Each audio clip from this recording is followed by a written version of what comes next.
नमस्कार, स्वागत है आप सभी का न्यूज इंडिया में। मैं हूं आपके साथ ऋचा सिंह। चलिए खबरों की शुरुआत करते हैं। उत्तराखंड में कोविड कर्फ्यू लगने के बाद से ही प्रशासन का कोरोना को लेकर सख्त रुख साफ तौर पर देखा जा सकता है। पुलिस प्रशासन की ओर से अलग अलग स्थानों पर औचित्य तरीके से पेट्रोलिंग की जा रही है, जिसके चलते बहुत सारे लोगों पर बेवजह घूमने पर कार्रवाई की जा रही है। और वही स्थिति पर और जानकारी दी न्यूज इंडिया के संवाददाता साक्षी साहनी ने। अनावश्यक तरीके से घूमने वालों पर सख्त रूप से कार्रवाई हो रही है और जो लोग अनावश्यक तरीके से घूम रहे हैं उन पे कहीं ना कहीं कार्रवाई हो रही है। और वो प्रिजनर वैन जिस तरीके से आप देख सकते हैं हमारे सामने से ही गुजरी है, इस प्रिजनर वैन में उन लोगों को डाला जा रहा है जो लोग अनावश्यक तरीके से घूमते हुए नजर आ रहे हैं। तमाम CO Mussoorie, SP city, CO Dalanwala, तमाम सीओ की एसपी सिटीज की गाड़ी यहाँ पे घूम रही है। देखा जा सकता है कि प्रशासन जो है बिल्कुल सख्त है।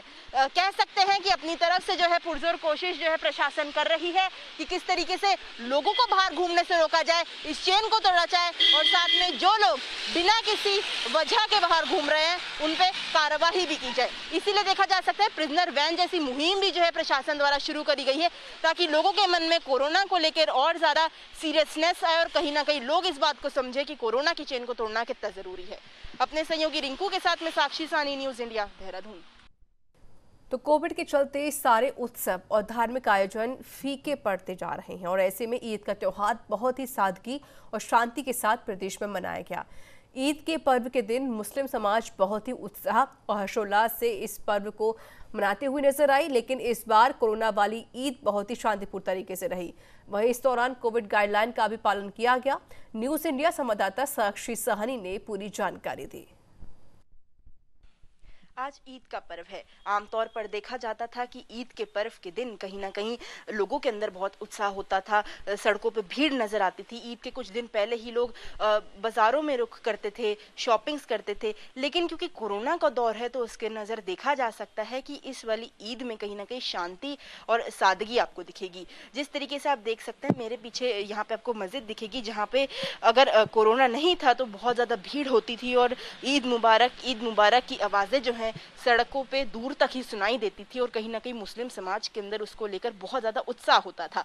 लेकिन क्योंकि कोरोना का दौर है तो सख्त गाइडलाइंस का पालन करना बहुत ज़्यादा अनिवार्य है।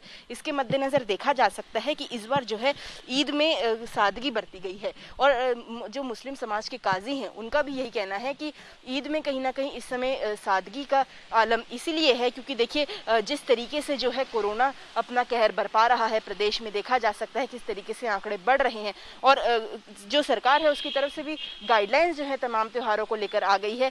लेकिन देखिए क्योंकि ये पर्व है और इस पर्व की मान्यता बहुत ज़्यादा है तो इसीलिए उनका साफ तौर पर कहना है कि सबसे यही निवेदन है कि वो घर पर रहें, सादगी से इस ईद को मनाएं और दिल से जो है इबादत करें अपनी खुदा की। लेकिन हाँ, जो भी गाइडलाइंस है उसका अनुपालन ना करें और साथ में सुरक्षित रहें। अपने सहयोगी रिंकू के साथ में साक्षी सानी, न्यूज़ इंडिया, देहरादून। जहां एक और देश में कोविड की दूसरी लहर चरम पर है, वहीं पूरे देश को वैक्सीन लगाना किसी चुनौती से कम नहीं है। इस वैक्सीन को लगाने के लिए सरकार द्वारा एक पोर्टल में आपको पहले रजिस्ट्रेशन करना होगा और उसके बाद आपको ऑनलाइन स्लॉट बुक करना होगा। परंतु सरकार समाज के निचले वर्ग यानी गरीबों के बारे में ध्यान देना तो भूल ही गई है। ऐसा हम इसलिए कह रहे हैं क्योंकि ज़्यादातर गरीब वर्ग के पास ना तो स्मार्टफोन होते हैं और ना ही वह साइबर कैफे का उपयोग करते हैं, जिस वजह से गरीबों के लिए वैक्सीन लगाना किसी चुनौती से कम नहीं है।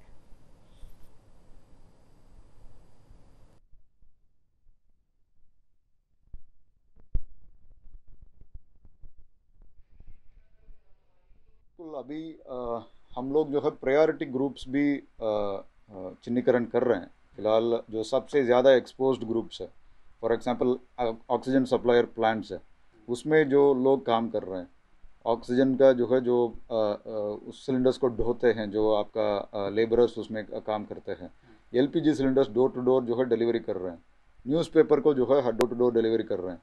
ऐसे कई लोग हैं जो सबसे ज़्यादा एक्सपोज्ड हैं। उनको प्राथमिकता के तौर पर हम लोग खुद भी जो है उनको असेंबल करवा करके पंजीकरण करवा रहे हैं। तो इसी प्रकार का कुछ टारगेट ग्रुप्स को चयनित करके उनको पंजीकरण करने का स्कीम है। पहले जो है हम लोग अभी ये शुरू भी कर लिया है और कुछ ऑक्सीजन सप्लायर्स का तो मेरे ख्याल से आज कंप्लीटली सभी को वैक्सीनेट भी कर दिया है। ऑक्सीजन सप्लायर्स का जितना भी सप्लायर्स है उसका फर्स्ट डोज मिल गया है। इसके बाद जो है जैसे मैं केमिस्ट का दुकानों का लोगों को भी जो है कर रहा हूँ, इस प्रकार का कुछ ग्रुप वाइज असेस करा करके उनको ग्रुपिंग करा करके उनको पंजीकरण हम लोग करवा देंगे। मेरे पास में बड़ा फोन नहीं है, छोटा फोन से लगती नहीं है। फोन क्या है, मजदूरी करते मजदूरी लगती नहीं है। डेली खड़ा होते पुलिस वाला डंडा मारते, भागने पड़ता है, कभी इधर भागो कभी उधर भागो। दुकान बंद पड़ी है, कमा के भी 150 रुपये लाओ तो खाने का मिलती नहीं है, कहीं चाय नहीं मिलती ना पानी मिलता। ये तो सरकार जिंदा मार रहा। गाँव क्या, हमने को तो इतना पता भी नहीं है, अनपढ़ आदमी है, गाँव है, हम तो गाँव के लेखा पढ़ा नहीं है। मगर ऐसा इतना तो जनता पेट में रोटी चाहिए। देहरादून एसएसपी डॉक्टर योगेंद्र यादव ने ऋषिकेश के रायवाला थाने में तैयार किए गए 8 बेड वाले कोविड केयर सेंटर का शुभारंभ किया। उन्होंने थानाध्यक्ष अमरजीत सिंह की ओर से की गई इस पहल की सराहना की। उन्होंने कहा कि इससे ड्यूटी के दौरान कोरोना संक्रमण की चपेट में आने वाले पुलिसकर्मियों को चिकित्सा सहायता मिलेगी। उन्होंने ये भी कहा कि कोरोना काल के दौरान अस्पतालों पर काफी दबाव है, ऐसे में रायवाला थाने में किए गए इस कोविड केयर सेंटर से काफी मदद मिलेगी। उन्होंने विपरीत परिस्थितियों में भी डटकर जिम्मेदारी के साथ अपनी ड्यूटी निभा रहे पुलिस कर्मियों की जमकर तारीफ की।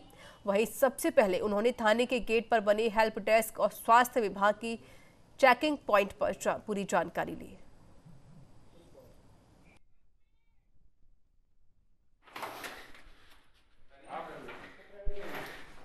और इसके सामने जैसा कि आप देख रहे हैं कि ये मेन हाईवे है जो हरिद्वार को ऋषिकेश से जो जोड़ रहा है। और यहाँ पर हमने एक चेक पोस्ट बनाया है कि बाहर के जनपद से जो भी लोग आ रहे हैं या बाहर के प्रदेशों से जो लोग आ रहे हैं उनकी प्रॉपर चेकिंग हो। और जहाँ पर जो रैपिड एक टेस्ट है वो भी किया जा रहा है ताकि वो लोग जो संक्रमित हैं उनको अलग आइसोलेट किया जा सके। इसके अतिरिक्त आज यहाँ पर 8 बेड के एक आइसोलेशन वार्ड का भी आज से प्रारंभ किया गया है। जैसा कि आप जानते हैं पुलिस के लोग लगातार फ्रंट लाइन पर रह के काम कर रहे हैं और ऐसे लोगों में संक्रमण भी काफ़ी ज़्यादा हो रहा है। पौड़ी में कोविड-19 संक्रमण की रोकथाम के लिए शासन स्तर से वीडियो कॉन्फ्रेंसिंग के माध्यम से बैठक आयोजित की गई, जिसमें आयुक्त गढ़वाल और कुमाऊं सहित प्रदेश के सभी जिलाधिकारी द्वारा प्रतिभाग किया गया। वहीं बैठक में सभी जिलाधिकारियों को निर्देश किया गया कि सभी ग्राम पंचायतों में मेडिकल किट का वितरण किया जाए, जिसमें प्रत्येक व्यक्ति के लिए 6 गोलियों का किट बनाकर दिया जाए। वहीं शासन की ओर से निर्देशित किया गया कि आरटी-पीसीआर टेस्ट रिपोर्ट के समय आ रही समस्याओं का समाधान किया जाए और वहीं रैपिड एंटीजन किट को अधिक मात्रा में क्रय कर सैंपलिंग के रूप में इस्तेमाल किया जाए। शासन स्तर से आज जो है एक वीसी के माध्यम से एक मीटिंग संपन्न किया गया है। मीटिंग के जो प्रमुख बिंदु थे उसमें ये तय हुआ है कि समस्त जनपदों में मास प्रोफिलैक्सिस के रूप से जो है आइवरमेक्टिन दवा का वितरण जो है सभी ग्राम पंचायतों में किया जाए। उसके लिए प्रत्येक व्यक्ति को कम से कम 6 गोलियों का किट बनाकर दिया जाए और परिवार में जितने भी व्यक्ति हैं उनको ये किट उपलब्ध कराया जाएगा। इसमें हम लोग आशा कार्यकर्ती और हमारे जो BLOs होते हैं इनका मदद लेंगे। इस दवाइयों के प्रोक्योरमेंट के लिए शासन स्तर पे जो निर्णय हुआ है उसके अनुसार 50% दवाई को 50% दवाई को जो है जिला स्तर पर क्रय किया जाएगा। चमोली के जिला अस्पताल में कोविड-19 ड्यूटी में लगे स्टाफ उच्च अधिकारियों की लापरवाही से खासा परेशान है। आपको बता दें कि ड्यूटी में लगे 3 स्टाफ का पूरा परिवार कोरोना पॉजिटिव हो गया है, जिससे सभी कर्मचारियों का आक्रोश बढ़ गया है, जिसके चलते सभी कर्मचारियों ने मुख्य चिकित्सा अधिकारी गोपेश्वर को पत्र के माध्यम से अपनी समस्या से अवगत करवाया और स्टाफ के कई और रहने की व्यवस्था करने की मांग की।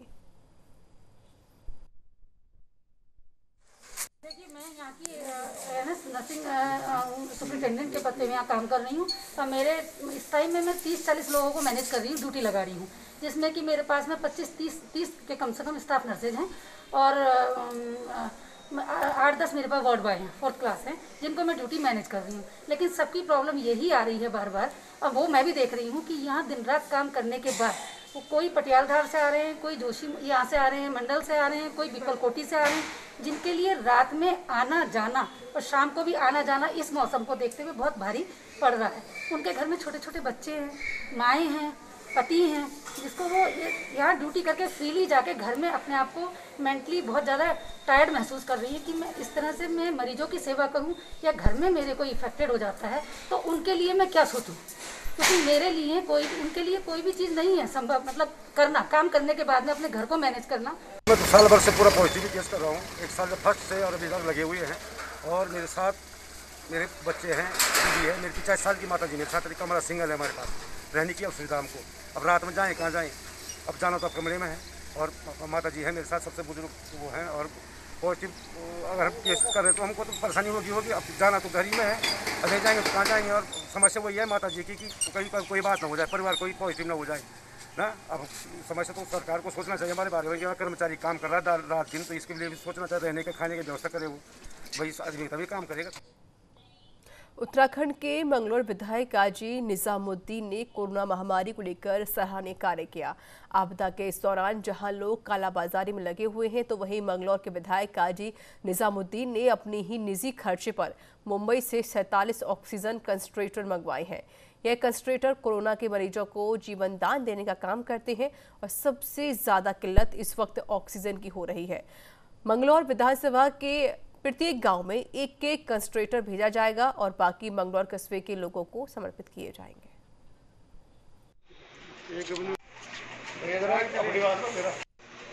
47 हैं, मैंने 50 मंगाए थे, 3 पूरे नहीं हो पा रहे थे, उन्होंने कहा था 2-3 नहीं लगेंगे, मैंने नहीं आप जितने वो भेज दो। मुंबई में से आए हैं, यहाँ तो अवेलेबल ही नहीं है, आसपास किसी भाव अवेलेबल नहीं है यहाँ ये, और मुंबई से मैंने हवाई जहाज़ से मंगाए हैं ये जॉली ग्रांट एयरपोर्ट, और वहाँ से मैं इनको भी लेकर आया हूँ।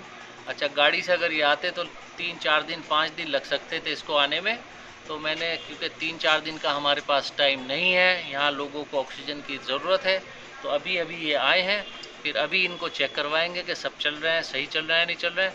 और 30 में मंगलौर विधानसभा सर्किल में 30 ग्राम सभाएँ हैं, 30 की 30 ग्राम सभा में एक यहाँ दिया जाएगा और फिर मंगलौर में, और ज़रूरत के हिसाब से फिर इसको हम इस्तेमाल करेंगे।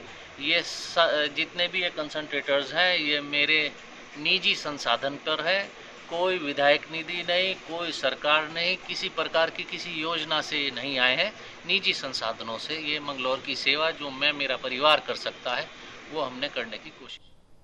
चंपावत के स्वाला के पास एक आदमी के 200 मीटर गहरी खाई में गिरने का मामला सामने आया है। सूचना के बाद चौकी चलथी प्रभारी हेमंत कठेर मौके पर पहुंचे। वहीं घटनास्थल पर पहुंची पुलिस की टीम ने खाई में गिरे व्यक्ति को रेस्क्यू करके खाई से बाहर निकाला, जिसे गंभीर हालात में जिला अस्पताल पहुंचा दिया गया है। बताया जा रहा है कि घायल की मानसिक स्थिति ठीक नहीं है और वह खुद को नेपाल का बता रहा है।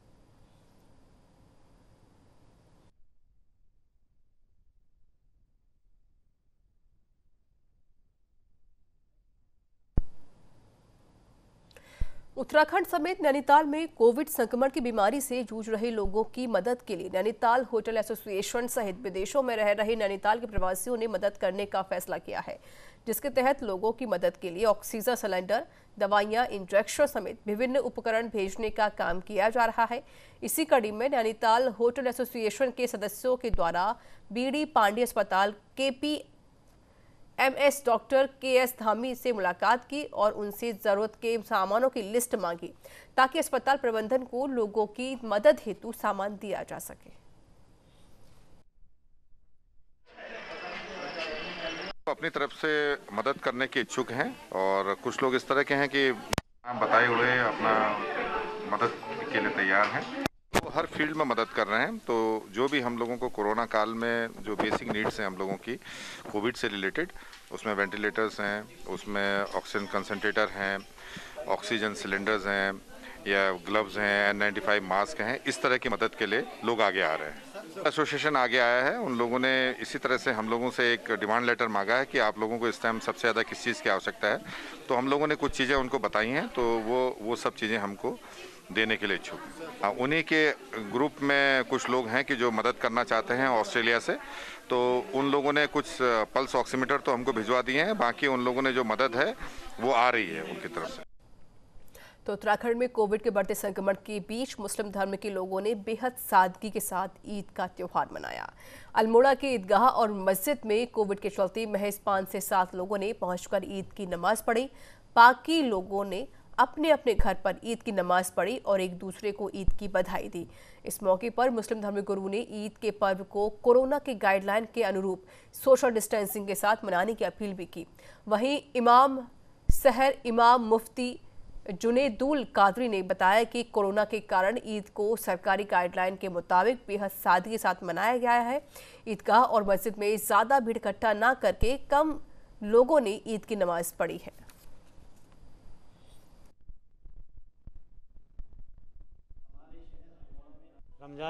रमजान मुबारक के 1 महीने के रोजे रखने के बाद जो खुशियां हमें मनाई जाती थी उससे हम लोग महरूम हो गए, क्योंकि हमारे देश में कोरोना महामारी प्रचंड रूप से चल रही है और हम लोगों ने मस्जिदों में 5-5 लोगों ने सोशल डिस्टेंसिंग के हिसाब से नमाज़ पढ़ी है। और मैं हिंदुस्तान वासियों से ये अपील करना चाहूँगा कि वो लोग इस कोरोना महामारी में अपने घरों में ही रहें, घर से बाहर नहीं निकलें, सोशल डिस्टेंसिंग का पालन करें, मास्क पहने। सबसे पहले तो मैं तमाम भारतवासियों को ईद की हार्दिक शुभकामनाएं पेश करता हूं। आज ईद का मुबारक दिन है, मगर कोरोना की वजह से आज ईद भी हमारी थोड़ी फीकी रही।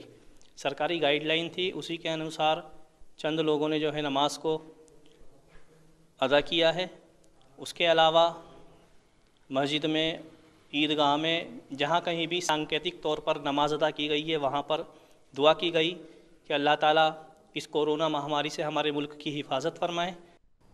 उत्तराखंड के अल्मोड़ा में 20 अस्पताल में पिछले 1 साल से वेंटिलेटर खरीद कर रखे हैं, पर अभी तक इनका संचालन नहीं हो पाया है। जिलाधिकारी नितिन भदौरिया ने इसका निरीक्षण किया। इस दौरान उन्होंने बताया कि जल्द ही इन वेंटिलेटर्स का संचालन किया जाएगा और आईसीयू बोर्ड स्थापित करने के कार्य में तेजी लाई जाएगी। साथ ही उन्होंने बताया कि जल्द वेंटिलेटर का संचालन शुरू होगा, जिससे गंभीर मरीजों को इलाज मिल सके।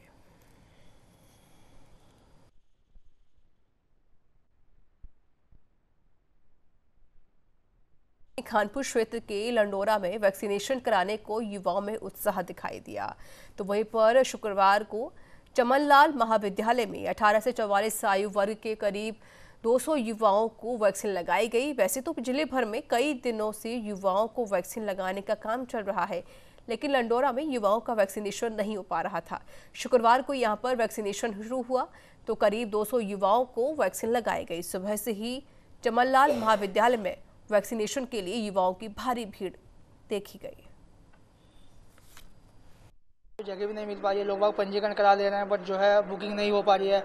और अगर अभी हम वर्तमान की बात करते हैं तो अभी हमारे यहाँ पे 110 लोगों का 12 का जो वैक्सीनेशन हो चुका है और कंटिन्यू जो है अभी लाइन लगी हुई है। तो प्रयास ये रहेगा कि कम से कम 170-75 तक जो आज का जो हमारा टारगेट है वो कंप्लीट हो जाएगा, जबकि टारगेट हम लोगों का 200 का रहता है। एक सेशन साइड में हम लोग 200 का वैक्सीनेशन कराते हैं, तो 200 में जो है 170-75 तक जो है यहाँ पे लग रहा है कि आज हो जाएगा। कितनी वैक्सीन उपलब्ध होगी? हम लोगों का 200 का होता है, 200 की वैक्सीन हम लोग यहाँ पे 200 डोज उपलब्ध कराई गई थी हम लोगों को। वैक्सीन के बाद किसी लोगों में कोई किसी तरह की सिम्टम्स या बुखार या किसी तरह की घबराहट? ऐसा तो अभी तक कुछ नहीं हुआ है। अभी 112-13 लोगों का वैक्सीनेशन हो चुका है, सब नॉर्मल है, किसी को कोई प्रॉब्लम नहीं है। कोविड काल में उत्तराखंड मित्र पुलिस का एक मदद करने के साथ प्रेरित करने वाला चेहरा भी सामने आया है। उधम सिंह नगर एसएसपी डीएस कुंवर ने हल्द्वानी सुशीला तिवारी अस्पताल 2 में कोरोना संक्रमित मरीजों को प्लाज्मा डोनेट किया है। साथ ही पुलिस ने कोरोना संक्रमित मरीजों को प्लाज्मा डोनेट करने के लिए मिशन हौसला अभियान भी चलाया है। प्रकृति ने आपको एक प्लाज्मा के रूप में आपके ब्लड में कुछ चीज़ दी है, तो उसको आप डोनेट कर सकते हैं। डोनेट करने में कोई दिक्कत नहीं आती है, सामान्य मैं महसूस कर रहा हूँ। और मेरे सभी 2 यहाँ पर पेशेंट हैं जिनके लिए मैं यहाँ पर आया हुआ हूँ और मैं उनको डोनेट कर रहा हूँ। मेरे सभी लोगों से जन सामान्य से निवेदन है कि कृपा करके जिसको भी मौका मिले, तो तमाम तरह की भ्रांतियाँ लोगों के मन में रहता है कि डोनेट करने से कमजोरी महसूस होती है, तमाम तरह अन्य बहुत सारी बातें हैं। ऐसा कुछ नहीं होता है। उत्तराखंड में हर बार भारतीय सेना देवदूत बनकर सामने आती है। प्राकृतिक आपदाएं हो या बड़ी से बड़ी महामारी, भारतीय सेना का योगदान कोई नहीं भूल सकता। एक बार फिर से भारतीय सेना कोविड महामारी से बचने के लिए आम जनमानस के बीच पहुंच चुकी है। पहाड़ों में कोविड के मामले लगातार बढ़ते जा रहे हैं, जिसको देखते हुए भारतीय सेना ने एक कोविड अस्पताल का शुभारंभ कर दिया है। चमोली के सीमांत क्षेत्र जोशीमठ में भारतीय सेना के द्वारा 50 बेड का कोविड अस्पताल तैयार किया गया है।